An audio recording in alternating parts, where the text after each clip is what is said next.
므낫세 지파는 요셉의 아들입니다. 어제 말씀에서 나왔던 것처럼 요셉의 아들 둘이 있었죠. 누구와 누구? 에브라임과 므낫세. 근데 우리가 에브라임을 항상 먼저 말하지만 누가 맞이에요? 므낫세가 맞입니다. 그런데 에브라임이 먼저 복을 받죠. 그저 분깃을 나누죠. 왜 그렇습니까? 이미 수백 년 전에 야곱이 에브라임과 므낫세 두 사람을 축복할 때 이미 정해졌던 하나님의 약속이기 때문입니다. 어제도 말씀드린 것처럼 여러분, 하나님의 약속은 반드시 이루어집니다. 그러니까 잘 되려고 잔머리 굴리지 말고 하나님께 붙들리십시오. 우리는 자꾸 잔머리를 잘 굴려요. 그 대표적인 인물이 저라고 그랬죠. 저는 지금도 이 잔머리를 못 벗어나요. 제가 여러분들 앞에 서가지고 설교하면서도 저는 잔머리를 잘 굴리는 사람이에요. 그럼에도 불구하고 하나님께서 계속 우리에게 말씀하시는 건 뭐예요? 잔머리로 승리하려고 하지 말고 믿음으로 승리하라 라고 말씀하고 계시는 거예요. 1절 보면 므낫세 지파를 위하여 제비 뽑은 것은 에브라임이 먼저 뽑혔다고 했어요. 그죠? 그 다음에 제비 뽑은 것은 이러하니라 하면서 여러분 요셉의 장자였고 이렇게 표현합니다. 므낫세의 장자 마길은 이렇게 표현하거든요.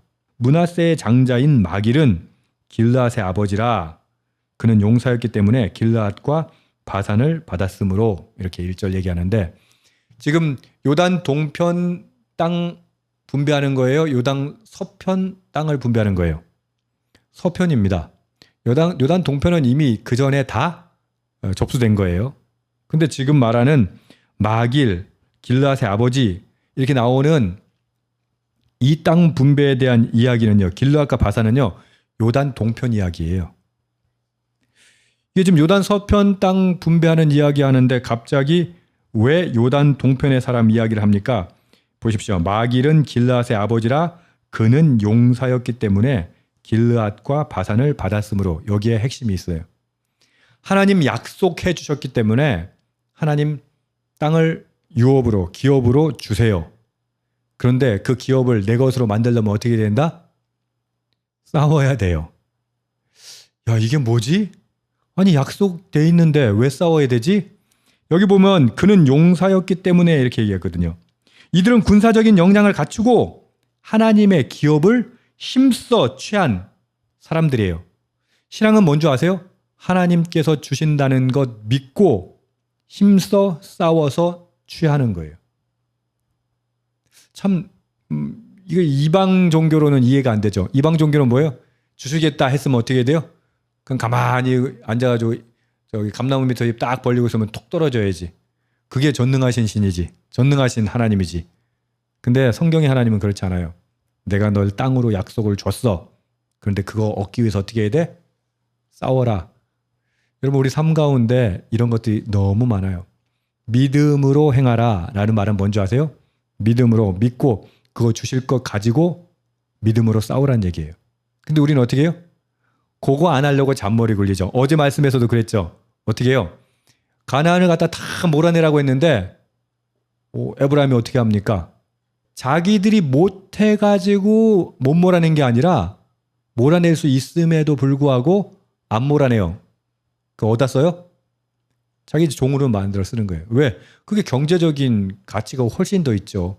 죽이는 것보다 종 쓰는 게 훨씬 가치가 있죠. 여러분 나 한번 상상해 보세요. 여러분들한테 종이 있다고 생각해 봐요. 집에서 밥 해주고 나 일하는 거 다 해주고 근데 종이야. 월급 줄 필요 없어. 그럼 좋아 안 좋아? 좋지. 그리고 나는 다른데 더 돈 될 만한 일을 하면 되는 거고. 그러니까 잔머리를 탁 써가지고 어떻게 해요? 에브라임은 가나안 족속을 몰아내지 않아요. 여러분 여기 보면요. 용사였기 때문에 길르앗과 바산을 받았다고 돼 있거든요. 그러니까 이 므낫세에 대해서 지금 강 서편의 므낫세 이야기를 하는데 강 동편 므낫세 이야기를 언급하는 이유가 뭐예요? 그들은 믿음으로 하나님 약속하신 땅을 얻었다는 거예요. 그러면 강 서편에 강 동편이 그랬다면 서편에 있는 므낫세는 그랬다 안 그랬다? 그러지 않았다라고 나오는 겁니다.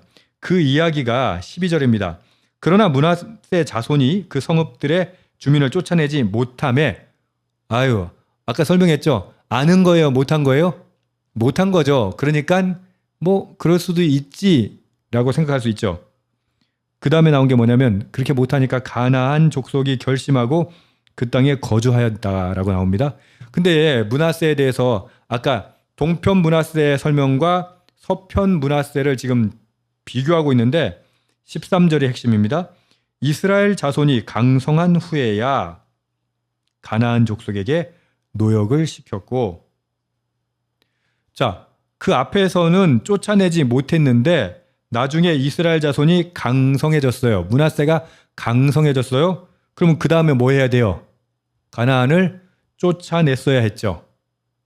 그죠? 근데 어떻게 했다? 노역을 시켰고 다 쫓아내지 아니하였더라. 여러분, 타협이에요. 순종이라고 하는 것은 하나님의 약속대로 행하신다는 것, 그 기업을 받는 것, 그건 하나님의 약속의 성취예요. 그런데 그 다음 세대가 믿음으로 순종하지 않으면 어떻게 된다? 여기 쫓아내지 않으니까 가나안 족속이 어떻게 돼요? 므낫세와 에브라임. 지금 여러분들이 보셨을 때 므낫세와 에브라임은 이 예루살렘 위쪽입니다. 위쪽부터 갈릴리까지예요.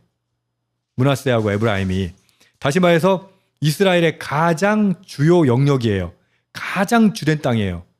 근데 나중에 그게 뭘로 분열이 돼요? 북이스라엘로. 북이스라엘의 특징은 뭐예요? 패역한 거, 우상 숭배한 거. 근데 그 씨가 언제 뿌려졌다? 므낫세하고 에브라임 때에 뿌려졌다는 거예요. 땅을 버젓이 받았잖아요. 그건 약속의 성취라니까요. 여러분, 우리도 땅을 받아요. 하나님께 복을 받아요. 그건 약속의 성취예요. 그런데 그 복이 진짜 복으로 여러분의 손에, 여러분의 자손에게도 그대로 전해질 수 있을까요? 그게 다른 문제라는 겁니다. 보세요. 결국 북이스라엘은 멸망합니다. 우상 숭배로, 패역함으로. 그 씨를 언제 뿌렸다고요? 땅 분배할 때 이미 뿌려졌던 거예요. 그들은 하나님께 온전히 순종하지 않았어요. 약속대로 성취가 됐지만 믿음으로 순종하지 않았기 때문에 그들의 삶은 결국 미래는 패망하는 길을 걷게 되는 것이죠. 어떻습니까? 우리 부모님 세대들이 믿음 가지고 하나님의 약속을 받았다고 할지라도 여러분, 순종하는 믿음을 보여주지 않으면 결국 그 죄악의 씨앗은 자라게 돼 있어요. 그리고 우리 자녀 때들은 북이스라엘처럼 변하는 거예요. 유럽의 교회들이 다 그렇잖아요. 유럽 교회들이 어떻습니까? 종교개혁이 어디서 일어났어요? 유럽에서 일어났잖아요.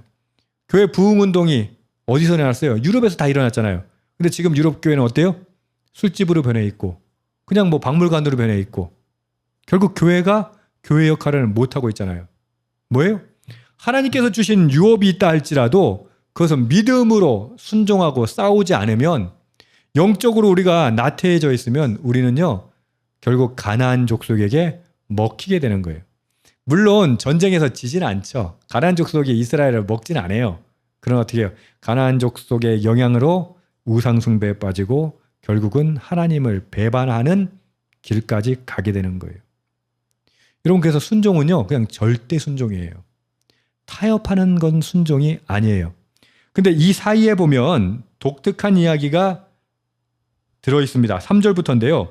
여기 누구 나오냐면 슬루브앗의 딸들이 나옵니다. 이 이야기는 우리가 민수기였나요? 함께 공부했었는데 슬루브앗의 딸들이 어떻게 해요? 아버지가 죄도 없이 죽었는데 우리는 아버지는 아들이 없고 딸들밖에 없습니다. 그러니 어떻게 됩니까?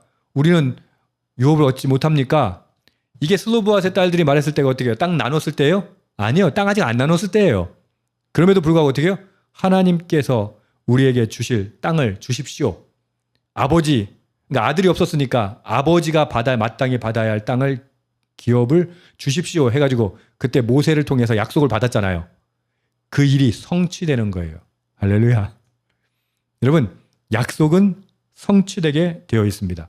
결국 이들은 어떻게 합니까? 그 땅을 받아내요. 여러분, 고대 사회에선 여자에게는 재산권이 없어요. 그런데 슬로브의 딸들은 어떻게 해요?